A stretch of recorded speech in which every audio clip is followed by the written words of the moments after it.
Ćao svima, u ovom tutorialu ću vam pokazati kako da ulepšate vaš Windows XP. Prvo vidite da vam je što čistiji desktop.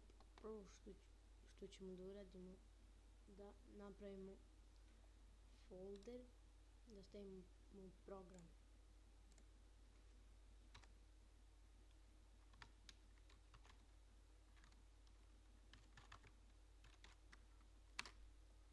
Tako. I sad samo idemo ove programe da stavim sve u taj folder.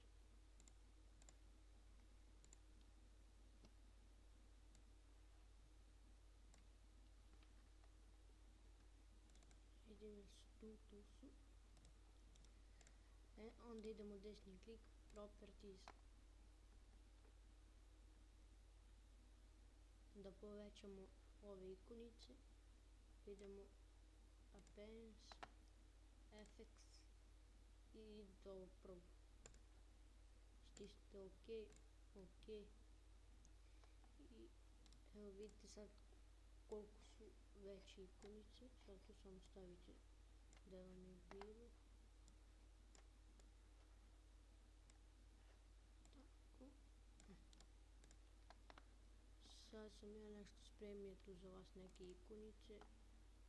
Ovo je za neki play, kanta, ovo je kad je puna, kad je prazna, Notepad, foldere, ovo je za Google Chrome, ovo je za My Computer i za My Documents. I stavit ću vam u deskripciji i ovo sve i jedan wallpaper. Prvo što ćemo da uradimo, da promenimo ovaj ikonice, idemo desni klik, properties, customize, pa ovde browser. I sad vi vidite gde ste to skinuli, meni ovdje, evo, folder bio open, idete open, ok.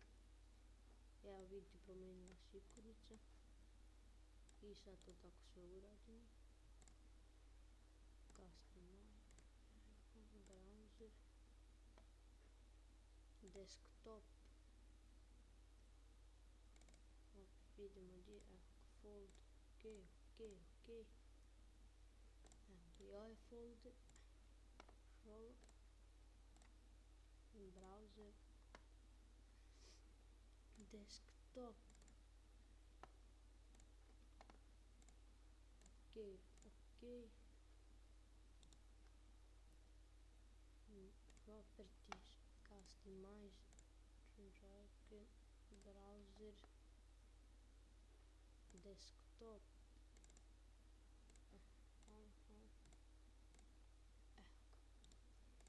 I sad nam je ostalo ove My Computer, My Documents i kantu. To ne možemo tako da pravimo, moramo da idemo desni klik, properties,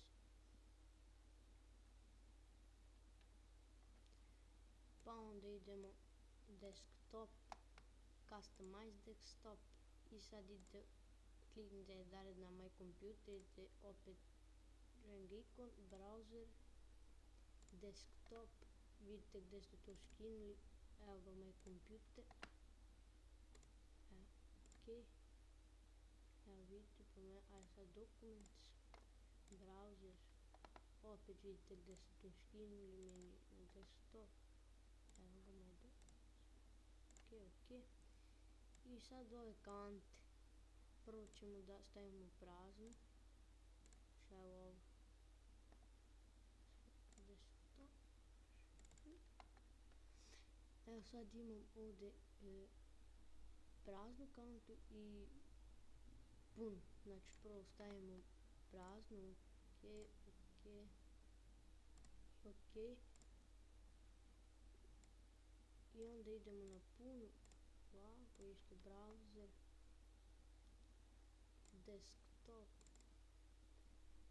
onda evo, trash full, ok, ok.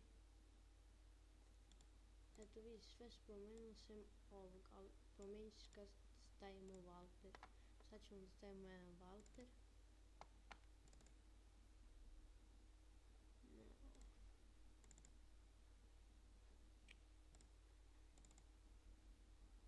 Ovaj Valter ćemo stavimo.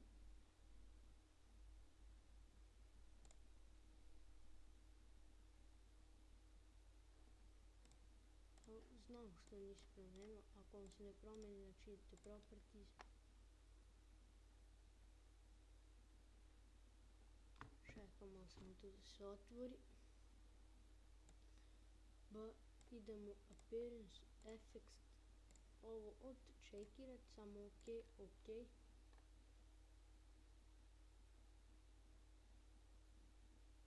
I sad samo properties ponovo. Evo vidite, već se promenio, ali da nije vam ono veliko, zato idete ponovo desni klik, appearance, effects, idete ovo čekirati prvo i ok, ok. Čekam samo malo ovdje se, evo ga. Stavit ćemo ovo tako, samo to malo da rasporedimo. To je ovdje. I evo ga mi, tako mi se sve promeni. Eto vidite, to bi bilo to. Lajkujte, šerujte, subscribeujte i lajkujte fanpage što će biti u deskripciji.